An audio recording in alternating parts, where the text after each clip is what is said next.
Good morning, everyone. This is the House Committee on Commerce and Economic Development. Again, it's Thursday, January 29th, 2026 at 11:05 in the morning. So we're back from short break that we took after our hearing with House Education completed.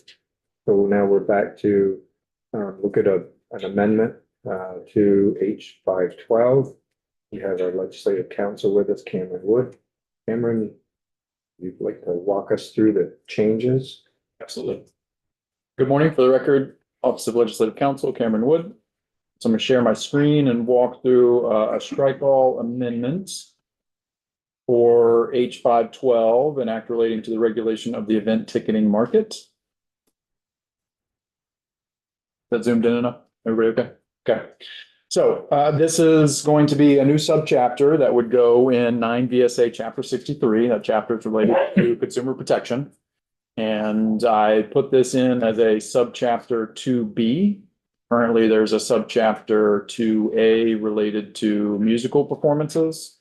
And this language didn't really fit within that subchapter, so I'm creating a new one right under it. So they're at least, closely together in the statute itself. And what this would be is a new subchapter titled Event Tickets. And we have one section titled The Resale of Event Tickets. Sub A, we have a few definitions here. Resale, reseller, secondary ticket, speculative ticket. Next page, ticket and ticket issuer. Resale is a second or subsequent sale of a ticket by any method, including in-person, telephone, mail, email, other electronic means, etc. Reseller is a person engaged in the resale of tickets. Secondary ticket exchange means an electronic marketplace enabling the sale, purchase, and resale of tickets. One that I want to hone in on is speculative ticket. There's going to be a prohibition later on selling speculative tickets. So I think that's one of the keyer definitions in the section. Not that they're all important. Speculative ticket means a ticket not in the actual or constructive possession of the reseller at the time of listing, sale, or advertisement. This includes tickets not owned by the reseller or under contract to be transferred to the reseller at the time of sale. I'm going to move to the next page. Yes, ma'am. It's like a will call ticket. Is that considered in your possession? So let me think about this. This is all new space to me. If it's a will call ticket, so this is on, this is going to be addressing resellers. So what I would think of a will call ticket would be the event itself, having sold the ticket and you're picking it up at will call. So that would not fall under this if it's coming from the event itself or the artist itself or the venue itself, etc. So. Okay. Top of page 2, ticket means any form of physical, electronic, or other evidence that grants the possessor of the evidence license to enter the place of entertainment for one or more events at a specified date and time. Then a ticket issuer is a person or entity that issues tickets for initial sale, including musicians, venues, promoters, theater companies, etc. Okay, so now we get into kind of the meat of the section. Sub B, we have a price cap. So a ticket reseller or a ticket issuer shall not charge more than 110% of the total price of an original ticket, which includes taxes and fees for the service of providing a marketplace for the resale of a ticket.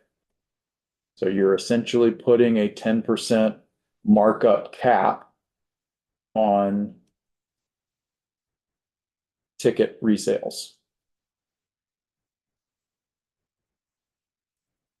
Okay, keep going. Feel free to jump in if you have any questions.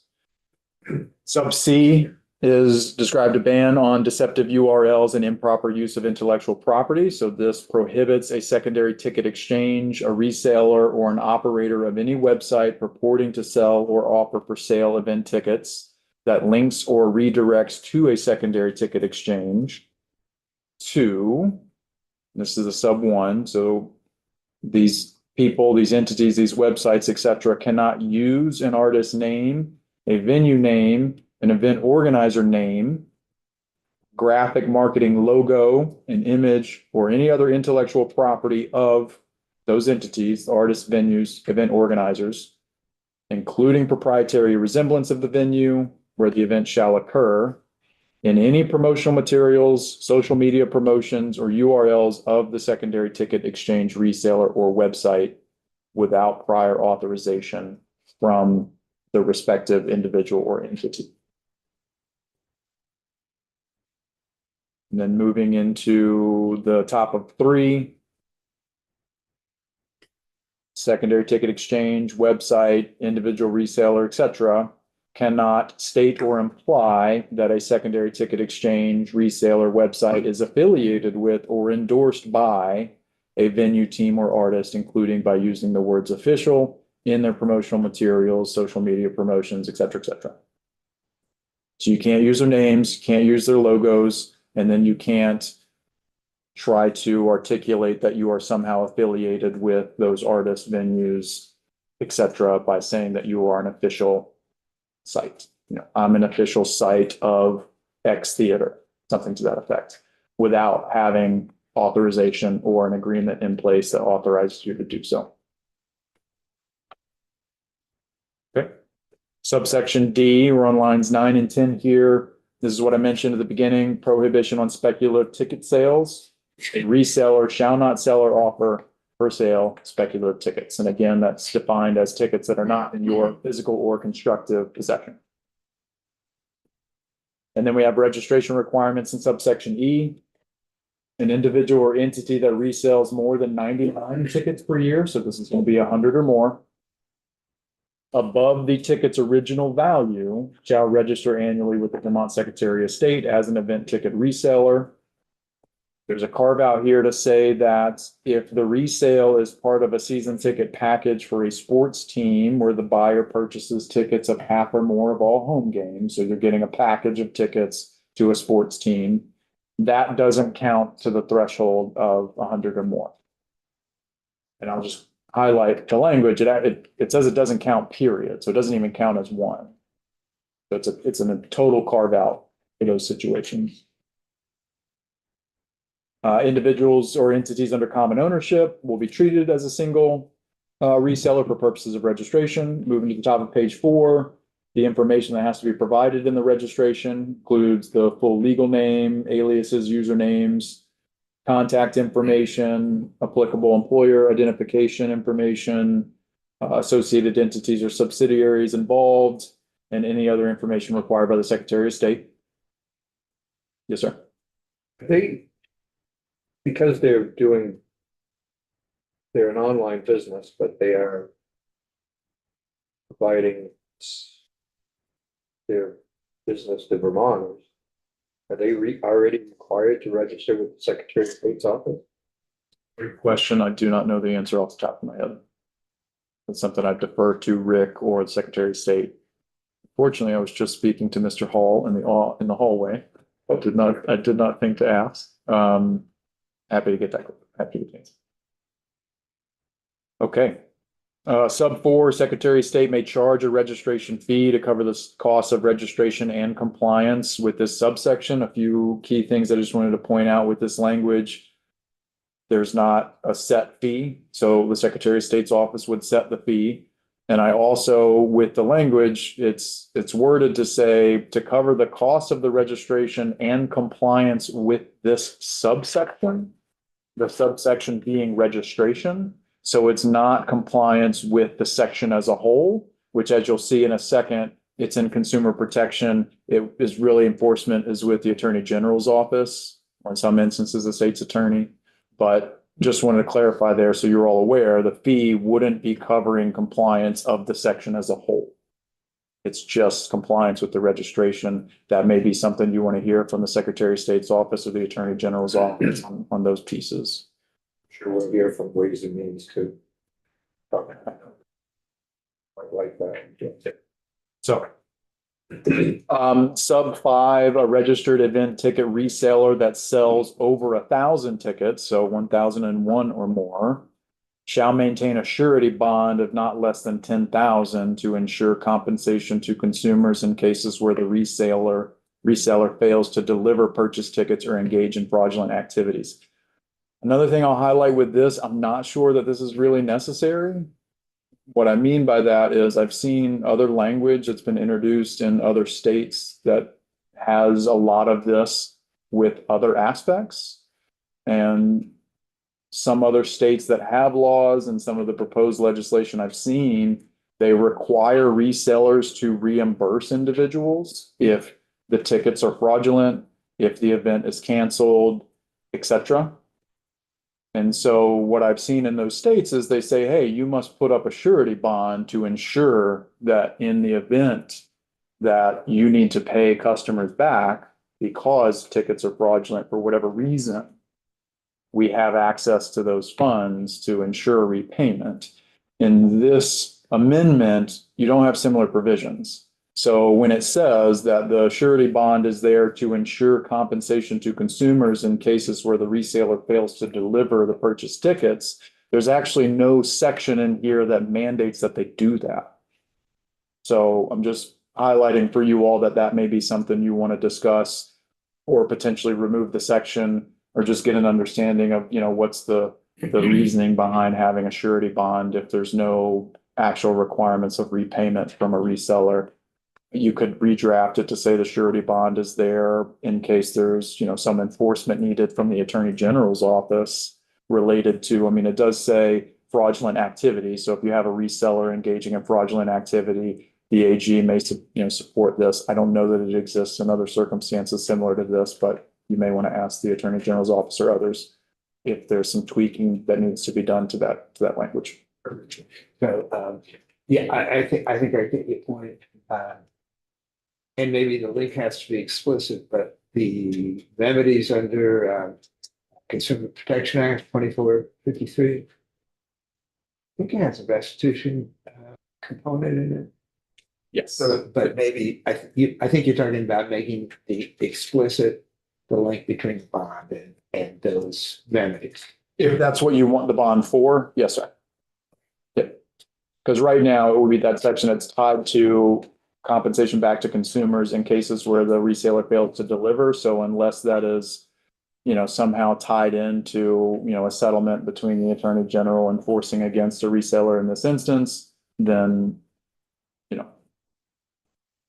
So subsection F, violations, a person who violates, commits an unfair and deceptive acts in violation of section 2453, kind of standard language we put in the consumer protection sections, kind of triggers in all the enforcement from the Attorney General's office.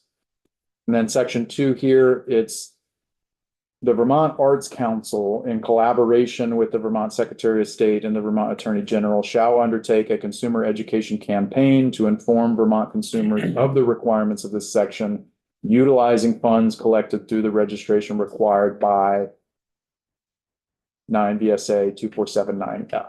So the registration, whatever that fee is, some of those fees could be used by the Vermont Arts Council to do this campaign.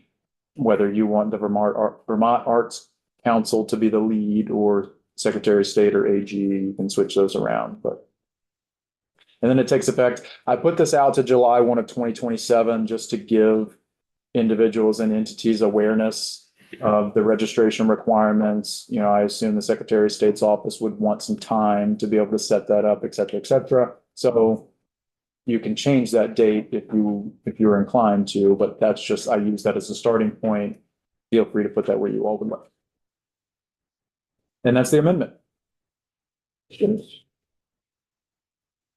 I'm just thinking about this 110% cap. Is that enough? I'm thinking if you're paying 30, the cost of the ticket, like if you buy it direct, is $30. That's $3 a ticket. And I don't, it's not something I would want to get in the business with because I just don't see how I can make money on it. Right. So I have some concerns about the 110% cap. Right. The other thing is, I feel like one of the things I had mentioned is that resellers of these tickets should have to conspicuously display who they are so that people very clearly know and understand they're not getting tickets from the Barry Opera House. They're not getting tickets from the Flint. And I don't see a lot of language in there. So those are my two things. In response to the first question, I would not be one to answer that, whether, you know, a 10%, you know, kind of markup, if you will, would be sufficient. It's language that I've seen in other, you know, iterations of similar types of bills in other states. So I'm not sure if that's something that the market has determined is sufficient, but that would be a question for others, for me to answer. I will say, going back to the second piece, you do have the prohibitions here under sub C. So it does prohibit these entities moving forward, a reseller, a secondary marketplace website, et cetera, from trying to make those connections, deeming themselves official, using the names of Barry Opera House, just, you know, for the example that you gave there. It would prohibit them from doing that moving forward unless they had authorization to do so. So I do think the second question you had would be covered by this subsection C. But as far as the first question goes, that would be something better for others to answer. One of these vendors could charge, let's say it's $30 and they do charge 33. Is that correct? That'd be Well, that's the 10% cap. 10% cap. Yeah. So $33, they could tack on an insurance cost, correct? To get them over that amount. I'm not opposed to that because it's very clear you're paying for the insurance. As well, no, if the law goes through, it would be, this is what the ticket costs. I just want to make sure that needs to be, I think that needs to be specified, that, you know, it can't be all encompassing and they say you're also paying for insurance, but they have no idea that they're paying like $50 for insurance. Here's how I read the language that's in this section. The entity in this instance is not going to be able to tack on that insurance to the cost of the ticket itself. If they wanted to offer some sort of secondary insurance charge that would be optional for an individual, I don't see the statutory language, if this were to pass in this form, prohibiting them from doing that. But they wouldn't be able to include it in the price of the ticket itself. I mean, the sub B says you shall not charge more than 110% of the total price of the original ticket. You could add language if you wanted to. I mean, it says including taxes and fees for this service. You could add something in there that says any other costs associated, just to make sure or clarify. But the way I read this is the ticket itself is going to be capped at 110%, period. If you wanted to offer some sort of additional service on top of that, that was an optional charge to an individual, I don't see this section prohibiting you from that. You wouldn't be able to make it mandatory. I don't have a problem with them, right? Like insurance, paying for the insurance, that's on them. I just want to make sure that it's clear that, you know, people are looking at this, the ticket costs this, but you're paying this much in insurance. And what you're saying is that this does cover that. And I don't know if we want to make it more clear, like, because think of like airline tickets. Like we purchase them, they come on the screen, $200. The next thing you know, you're paying $250 because of all, I haven't purchased airline tickets for almost 20 years. So if that's not how it works now, I apologize. Yeah. But it's the same thing with cell phone services. You know, $40 for a line, and next thing you know, you're paying 55.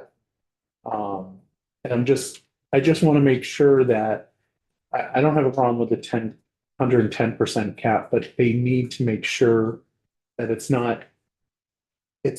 $50, which also includes insurance, but they're not realizing that insurance is like $20 or sorry, like $15 or whatever.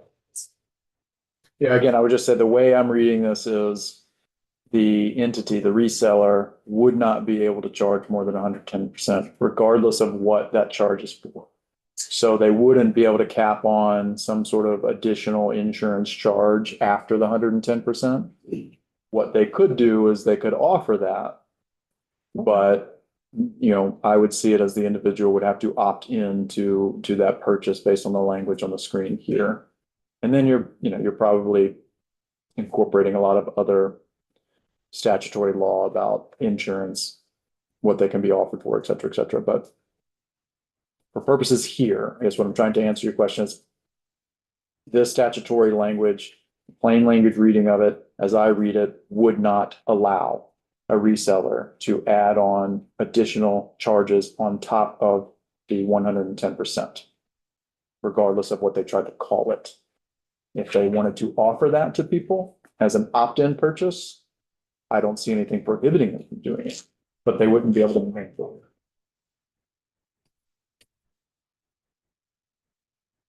No, would like to put language in there. Let's hear, Okay. let's hear more, Susan and Kevin are here, we can explore that a little bit more with them. Getting back, My apologies, sorry, I just see it on my screen. yeah, but- now Jonathan has his hand up. Going back to one of Tony's points, that could we require that the ticket resellers, when they're posting on the internet, that they have to, what Tony was saying, make them conspicuously say that they are a ticket reseller? Off the top of my head, I don't see anything that would prohibit you from doing so. I'd probably want to think about it a little more, but if you wanted to say it.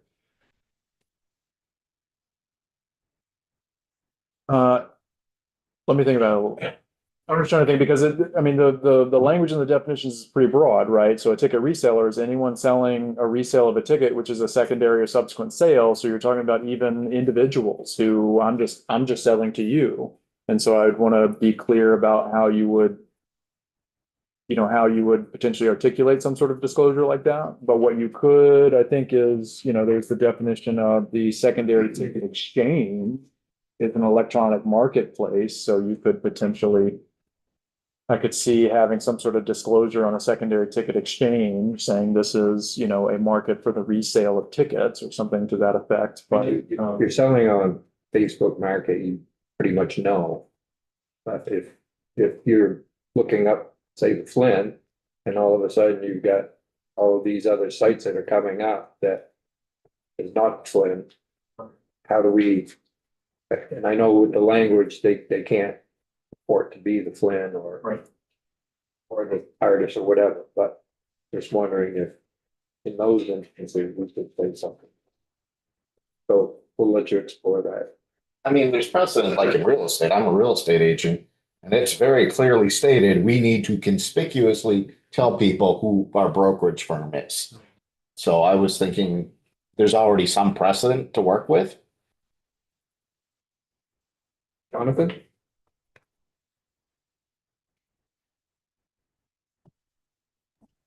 Hi, I'm sorry. Sorry, managing some difficulties here. So my question is this, in C1, I know it can't mean this, but as I read it, how is anyone able to use the name? It seems like it's prohibiting people from using the name of the artist and the event. So I'm just, without the consent of the artist and the venue. So how could a reseller even say that they have a ticket for sale?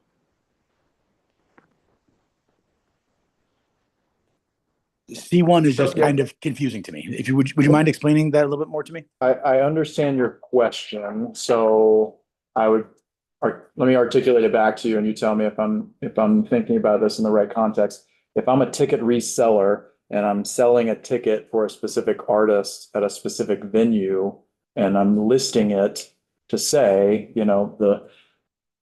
you're going to see, Cameron Wood at the Barry Opera House. Am I violating section C1 by doing that? And I would say, it says, you can't use the artist name, the venue name, event organizer name, graphic marketing logo, image, or other intellectual property of the artist, venue, or event organizer, including any proprietary resemblance of the venue where an event shall occur in promotional materials, social media promotions, or URLs of the secondary ticket exchange, reseller, or website. So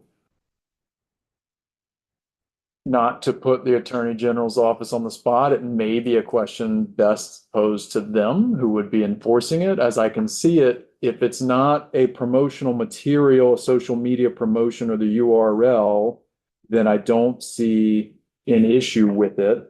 So, by simply listing the ticket of who the artist is or identifying the venue location of the ticket that you're purchasing, I don't on its face see that as violating this, as long as you're not out there promoting it. But it may be worth cleaning up to specify that a reseller can, provide some sort of basic level of information without violating that section. Yes, I think that's exactly where I was going with the Cameron. Are all advertisements necessarily promotional materials? Material. Yeah.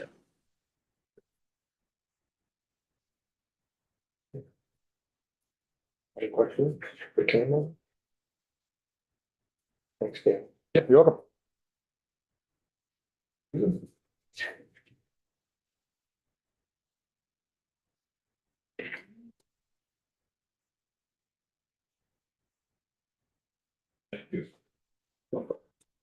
I think it's my first time in here this year, so it's always a pleasure. Yes, of course. Morning, everyone. Thanks for having us to talk about this. I'm Susan Evans McClure. I'm the Executive Director of the Vermont Arts Council. I know you all heard from me last week, so I will spare you my embarrassing stories again and just address a few of the things that came up in the bill here, starting with the 10% price cap. So I'll just talk through kind of our intent with that, and then I will defer to the experts on how that language should be in the bill. But the intent with that, I've heard the phrase public math used in the State House several times this year already, but so you're buying a $20 ticket. Maybe that ticket has $5. You buy a ticket from let's go with Barry Opera House, a lovely spot. You buy a $20 ticket. That ticket has $5 in taxes and fees. So you have paid $25 for that ticket.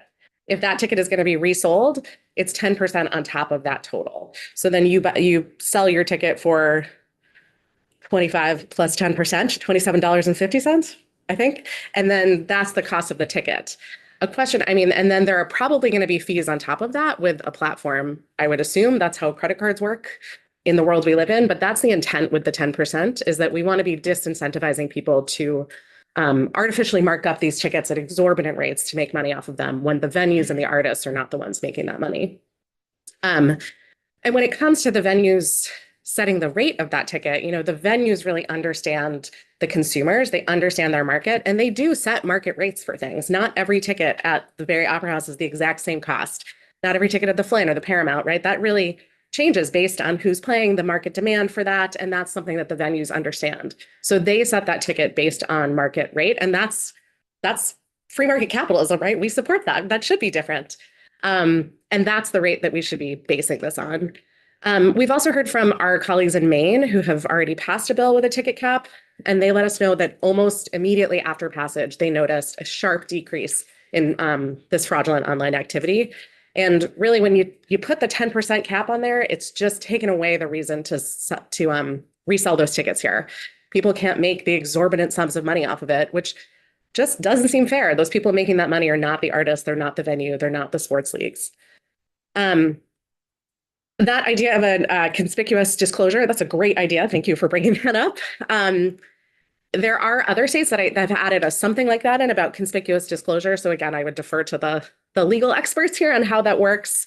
There may be an opportunity, as I think they've done in other sectors in the state, to have required, similar to real estate, standard disclosure language as part of the registry, potentially. And that's something that we could standardize and then have that be required.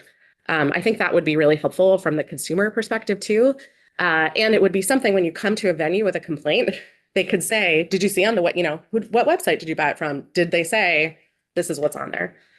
The last time I was here, you asked about if any legal action had been taken in other states after this legislation had passed. And I've checked with some national colleagues, and the answer across the board is no. When states pass these regulations, they meet all muster, is what kind of I've been told. And since, was I here last week, 2 weeks ago? What was I saying about time? A couple weeks ago. Since then, we've been able to talk to some sports organizations in our state. Many of you may be Vermont Green FC fans out there, or Lake Monster supporters. They have both been enthusiastic about this bill as well. And I think having their support is a reminder to us that this is good legislation. When you pass something that's good for one group and it happens to work for other people, that's an example of this being really good for everyone, which is what we're trying to do. I've also heard some pretty amazing stories from Vermont organizations who are just trying to make it right. The Lake Monsters actually told me that, the Lake Monsters tickets are like $12, I think, maybe $6 for standing room. And routinely they'll have someone come in who's paid $50 for a ticket, and they'll come up and it's a fake ticket they've paid $50 for. And the general manager said he'll just come down and say, I'm so sorry this happened to you. Let me give you the best seat we possibly have available tonight, just because he wants them to have a good time. And you hear that from the performing arts venues, from sports organizations. And it speaks kind of to the wonderfulness about Vermont is that people are trying to make this right for fans and consumers, but it's also not something they should have to do. It shouldn't be part of your business model to make up for this. These are really basic regulations, and any industry that is seemingly does not want these basic regulations, that feels like a red flag to me about their business practices. And what we're trying to do is just have some fairness across the board here. I'm happy to take other questions too, if folks have questions. I'm just wondering, you mentioned you talked with our fellows in Maine. Did you hear anything about lower attendance in some of these venues? I mean, my concern is, and maybe it's crazy, is without having all these other companies advertising the tickets, that there's lower participation. Did you see anything? No, that has not been the case any state in the country that's passed this legislation. Okay. What is happening is the people who are already interested in buying the ticket are the ones who are being directed to these fraudulent sometimes fraudulent websites, sometimes websites that are increasing prices. So kind of taking that away directs people directly to the venue. And there is in no way, if anything, I would say there's probably if you take away this problem, more people are going to come out and buy tickets because you're making it less risky for them to do so, which is what we want too. We want even more fans attending performances and sports events in Vermont too. Right. Anything else for Susan? Right. Thank you, Susan. Okay, thank you.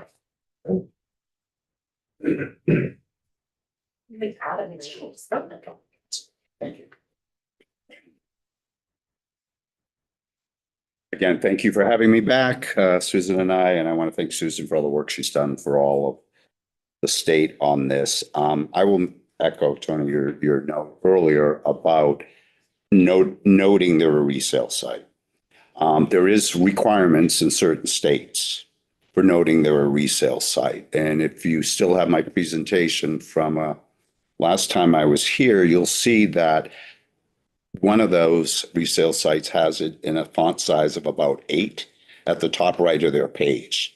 So I think any language that goes in has to be very clearly defined as what that means, prominently displayed, whether we deal with artists all the time and they'll say our building has to be 50% can't be smaller than 50% of the largest font type of thing. So there are opportunities for that. Some sites do define themselves as that. Vivid, for instance, is one I was looking at this morning that doesn't. So I think it has to be prominent in the advertising. I think it needs to be in there, whether it's on Google search, social media. That would be a very important issue. And they shouldn't hide the fact of what they're doing. If it's a legitimate business, they should welcome that, so let the consumers know. All pages advertised. The other thing I have a question about is what is considered deceptive? I mean, how gray area is deceptive advertising? So this morning, for instance, I went to Vivid, just tried out Vivid for a benefit we're doing for the immigrant community called All the Rivers. So we're doing this benefit show for the Burlington immigrant community. They have tickets for sale on this site.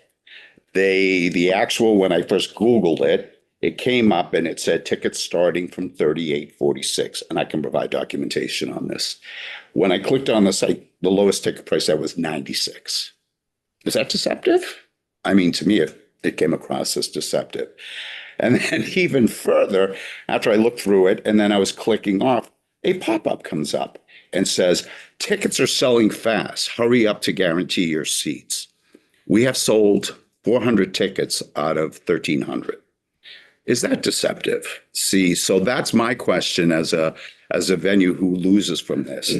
And to the point of the price markup, have people seen decreases in selling? We certainly haven't, and I don't think we would, because one of, I think, the biggest problems we have in fighting these sites is the amount of money they are able to spend marketing that we cannot meet. That patrons go to them thinking they're looking at the Flint's ticket prices. They walk away when they see these extremely high markups. A 10% markup, likely less so, that should benefit us. My last point, and I know I'm shooting for the sky here, so I appreciate your understanding for this. But one of the issues that comes up, I mentioned when I was here before, credit card resale, right? Credit card fraud. So these individuals, and I want to identify what resales is, right? An individual buys a ticket and puts them on a resale site. So we actually have 2 resellers, right? They will buy those. Some unscrupulous people will buy those off credit cards. They buy in the dark web.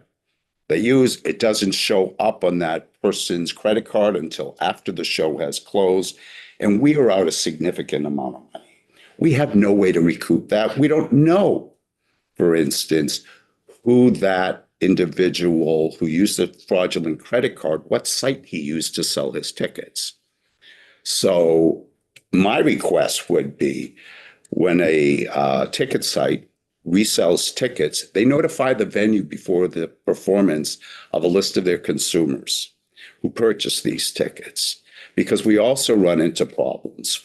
I mentioned before Sound of Music, right? Sound of Music had it out, that was at Trap Lodge 2 summers ago, had it out marketed as the musical Sound of Music at the Flynn. It wasn't. It was in concert, and it was at Trap Family Lodge. Notifying those sites didn't change anything. It didn't get them to change how they were marketing it. So having a list like that also, for instance, I had to have staff at the Flynn on those nights to make sure anyone who bought a ticket thinking it was at the Flynn, that we could direct them to Trap Lodge. That's an additional cost for us, making up for their deceptive work. I don't even say they're deceptive. They're going with what the seller is telling them, the person providing the tickets. The other issue, if a show is delayed, we have a texting system. We've had a lot of parking and construction issues. As Susan noted, we all are working to do the best for our consumers, our patrons. And so if we have a late start to a show, we text people and let them know. If there's going to be a major downtown issue, we notify them by email and text. If these sites were able to send us a listing of those who purchased tickets, we could notify them. When a show is canceled, we've actually had people show up, bought tickets to a resale site. We had the concert postponed. We notify everyone that purchased tickets. We give them a window for refund. When resellers get those messages, we've seen too many times patrons showing up on the original night with these tickets. And then, of course, they're not mad at anybody other than the Flynn.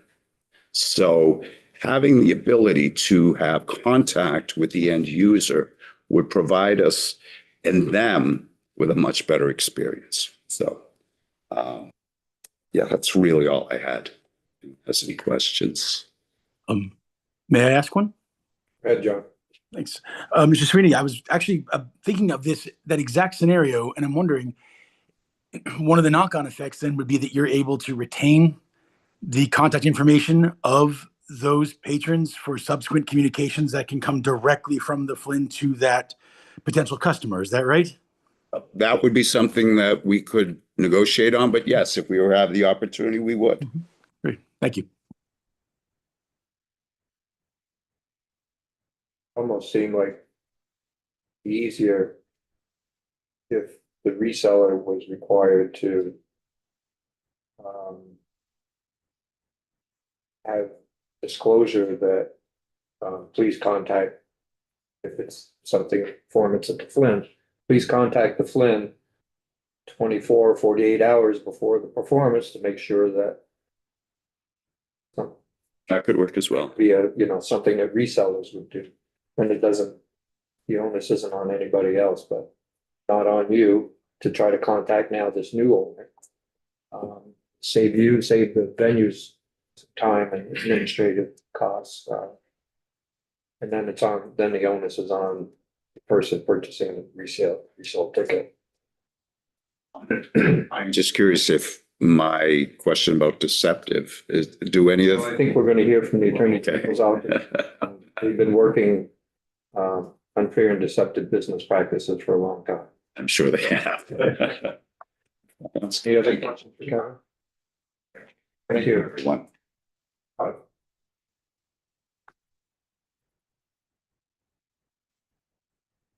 Morning. Morning. Oh my God. For the record, Todd Delos, Assistant Attorney General at the Vermont AG's office. I think I'm just going to try and pick up the pieces that kind of got tossed my way, and then I'm happy to answer any questions folks have. So having just seen the bill, I'll need a little bit more time to digest the specific language, but generally we remain supportive of this, believe that it is within our core enforcement space in the consumer protection realm. To Rep. Cooper's question, happy to work with Ledge Counsel on that language in C1 around use of name and venue location to try and maybe dial it in a little bit differently so that, you know, a site can still advertise without running afoul of deception. You know, to the question around what is deceptive, there's a body of case law around it. So it's a little tricky for me to say this is, this isn't, but in a given circumstances, what does a reasonable consumer assume that the representation means? And we operate, you know, that's what the marketplace is supposed to allow for. That doesn't mean that folks can't use various practices to encourage sales. The amount of, I am not as clear on sort of that urgency, the creation of urgency, we're selling out fast and where that lies, but I think it's usually the totality of what's going on in the advertising really focuses on deceptive, which also means that, you know, one phrase doesn't clean up the entire, an entirely deceptive advertising effort, but we look more broadly than that. You know, to the point about Rep. Booten's point about, you know, clear and conspicuous disclosure, I think there's absolutely space as it exists in other places for that. And we support more consumer education. I mean, we continue to believe that's the first and foremost bulwark on this is inform consumers, understanding the marketplace and making informed choices, ideally going to the venues and the performers and the folks who are really creating the performances that we're interested in seeing. That's why the education campaign is in there. We support that. And we recognize that regulation is still really important in this space. So I'm happy to answer other questions. I think that was the list I jotted down. I could see the need for a positive notification where there is a reseller or someone acting as an official agent. For example, a supermarket chain may partner with the Lake Monsters and may actually sell tickets or do something like that. And on their advertising or similar things, there should be, in light of this legislation, some sort of a positive statement that they are an official partner, whatever the legalese should be. That seems to me like that would be a helpful step. Yeah, I mean, it strikes me as, right, the official supermarket of the Boston Red Sox. That's sort of what you're suggesting, but in a promotion. Yeah, I could look in, I mean, Ledge Counsel is going to be better able to dig that up, but we're happy to work with them. Questions for Tom? Thank you. Yeah, pleasure.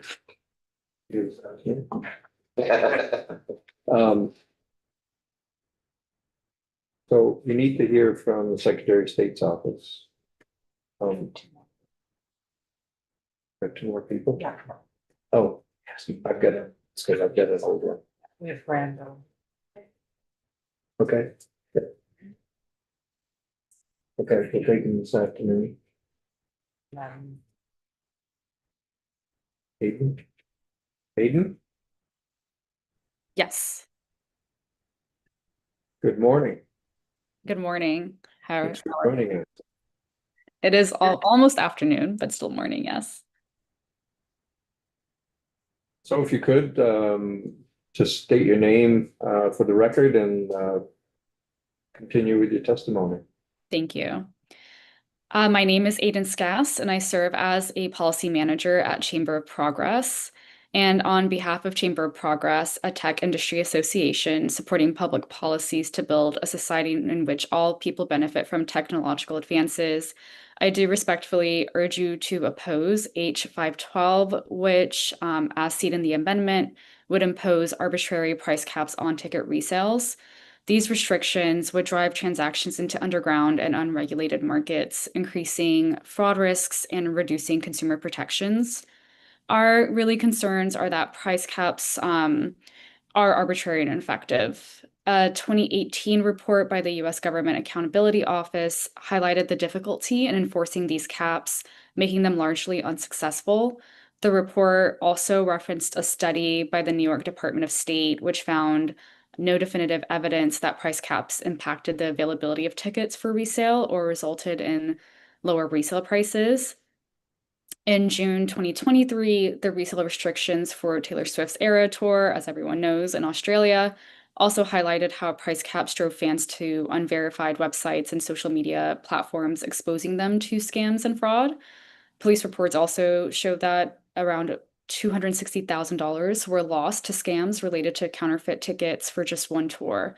And so fans who saw these alternative channels were left without recourse when their tickets turned out to be fake, demonstrating how price caps can drive transactions into untrustworthy environments where consumer protections are essentially non-existent.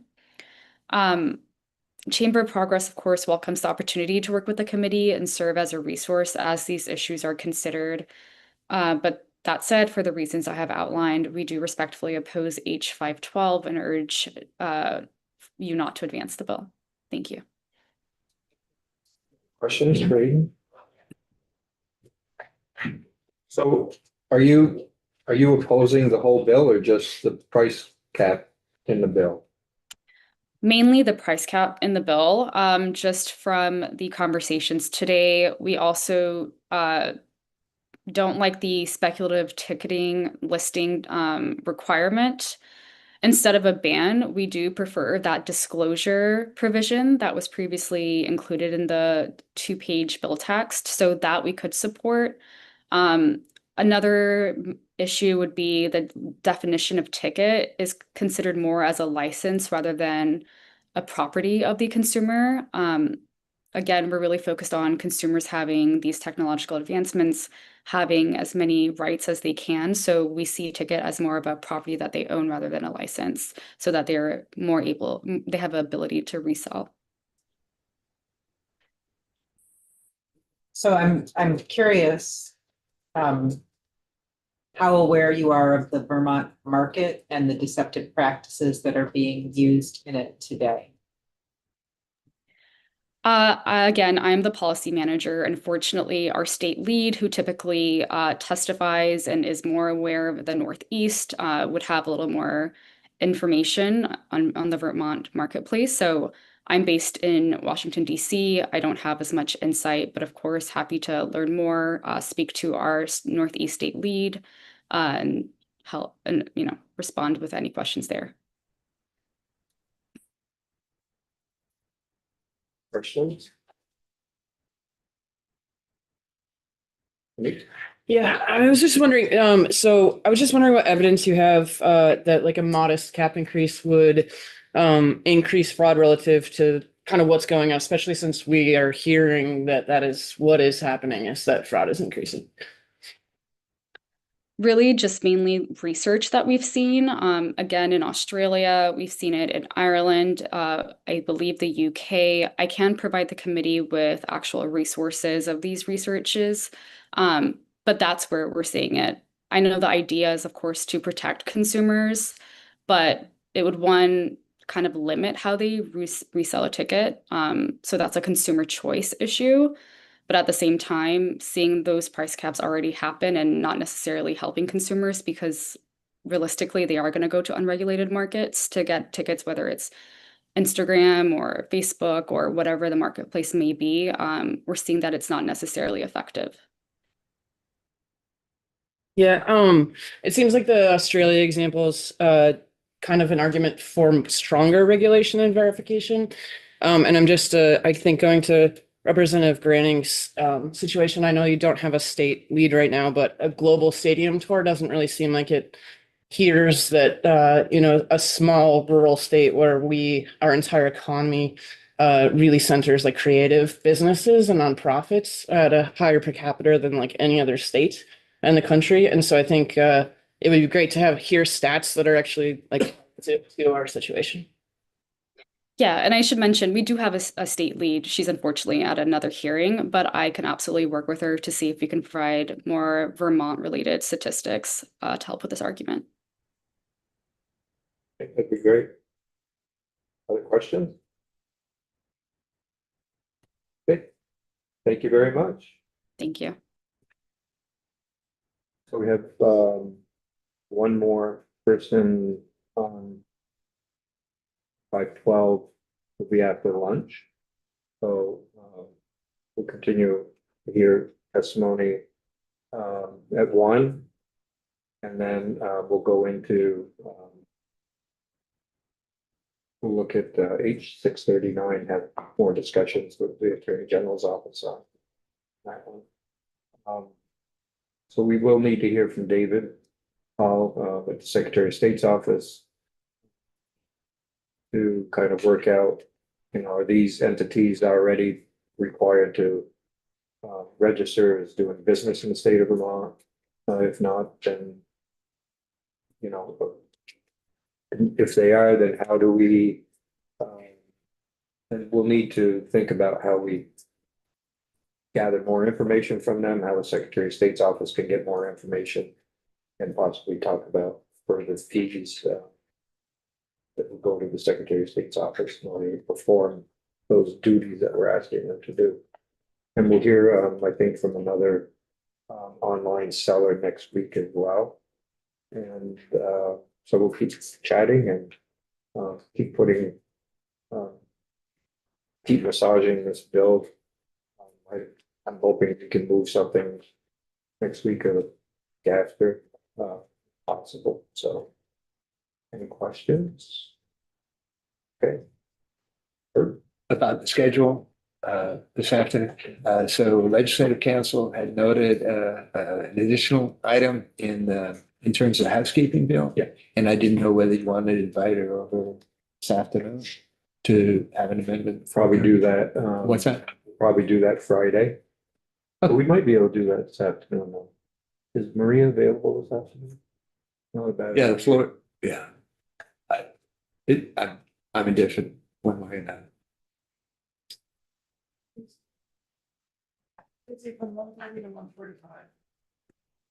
Why don't we ask Maria to come in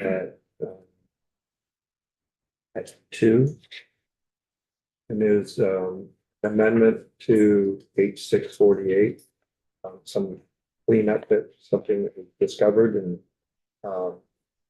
there'll be an amendment for 3rd reading. We won't do it today, we'll do it tomorrow. But we can hear the amendment today and Herb can get it drafted. We can stop over and go there. Okay, good. Thanks for that, Herb. So we can go off live when you're ready. And we'll be back at 1.